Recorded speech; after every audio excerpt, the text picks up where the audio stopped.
The apple of Edirne's eye, the story of Üç Şerefeli Mosque.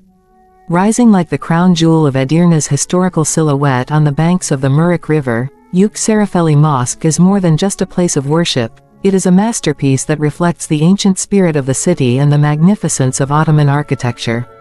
In 1447, too, the mosque, built by Murad II, has become one of the symbols of Edirne with its 367-meter-high minarets.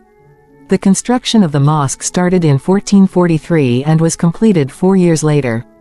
This work, created by Sheikh Sinan, who is also considered the master of Mimar Sinan, is considered a turning point in Ottoman architecture. The mosque, which bears the characteristics of classical and early Ottoman architecture, has a unique beauty with its dome and minaret proportions, materials used and decorations. The mystery of the name Üç Şerefeli.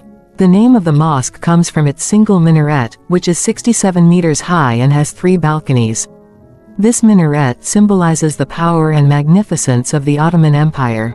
The other 2 minarets have 2 balconies and complete the symmetry of the mosque. Üç Şerefeli Mosque is a mosque that is still open for worship today. Tourists coming to Edirne can visit the mosque and see the beauty of this historical building closely, experience the atmosphere of worship and discover the subtleties of Ottoman architecture.